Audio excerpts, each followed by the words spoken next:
Hey, this is DJ with Kale Realty, and I wanted to spend a few moments helping you get ready to start your real estate business, or if you're currently in the business, how to re-energize your existing practice.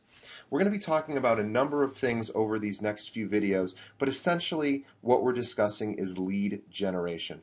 How do you actually generate more leads to find renters, buyers, and sellers? So let's go ahead and get started. The first piece is if you're a sales agent, or obviously what we now call a broker, I want you to consider doing some rentals. And there's a number of reasons for this. First, while you're doing rentals, you can supplement your income in between sales. Next, apartments usually are rented within weeks because obviously people have to live somewhere. The average sales closing, according to Realtor.com, is 12 weeks from start to finish, whether you're working with a buyer or a seller. Rentals, on average, take 2 weeks if you're working with a renter or somebody who's trying to rent out their condominium or apartment.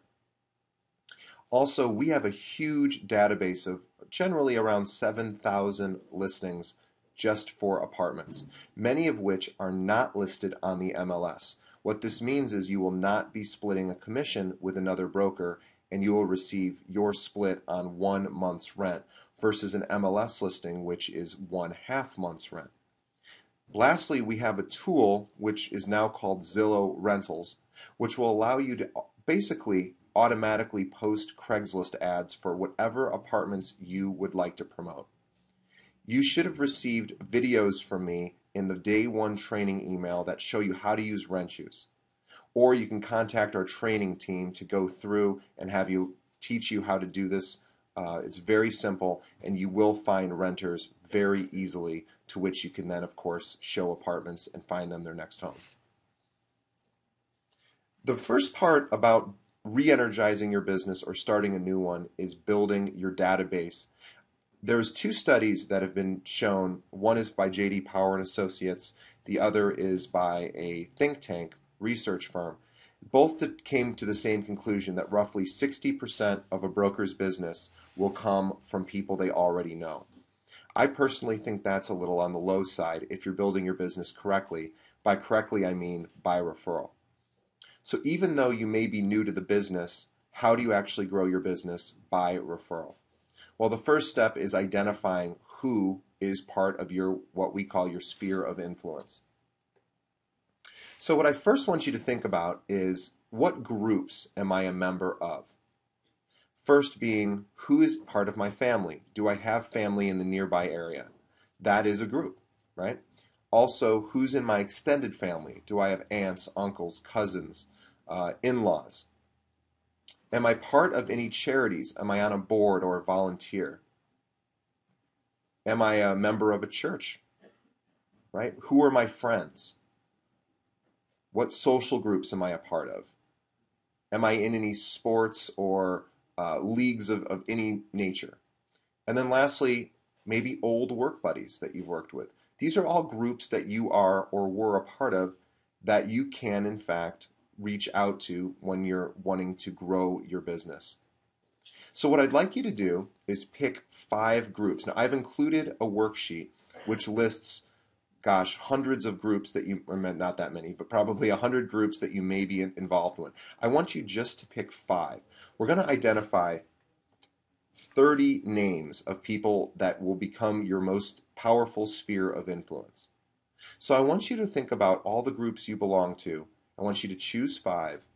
And then what I'd like you to do is pick, 6. I want you to choose 6 groups, not 5.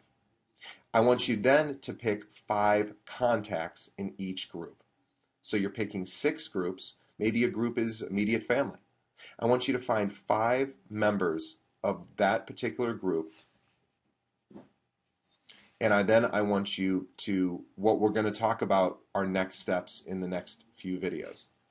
All you're going to do today is identify these groups. Now, I want you to resist the temptation not to do this exercise. It's one of the most powerful ways that you can grow the business, but also I want to demolish a belief that you're going to be contacting these people and begging them for business. That is not the purpose of this exercise, and it's not what you will be doing. So you'll have to trust me that we're going to walk through this, and this will actually help you, and it will be done in a very comfortable and non-pushy way. Nobody likes pushy, and nobody wants to be hit up for business. That's not what we're doing here. So trust me in these next few videos that this will be all made clear. I want you just to identify the people you are closest to in your life and pick 30 of them. And then we're going to talk about how do I communicate with these people in a way that is comfortable, that is pushy, sorry, not pushy, and that will help you grow your business. All right, so today what we're going to do is find those 30 people, and now what's next?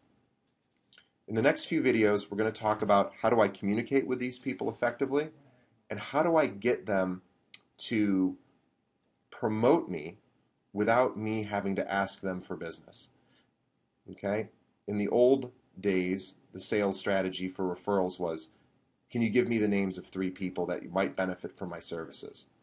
I personally do not like that strategy, and I don't think people like to be put on the spot that way. So we're going to do it in a much more gentle tone where they know exactly what it is you do for clients, and for them to keep their eye out to help you once they find somebody that might actually benefit from your services. So they're going to become your promoters, not your direct business. And I think that will be a lot more comfortable for everyone. So let's finish up this exercise. We'll stop the video now, and you can find your 30 people, and then I will meet you on the next video. So let's do that, and I look forward to seeing you on the next one. Thanks.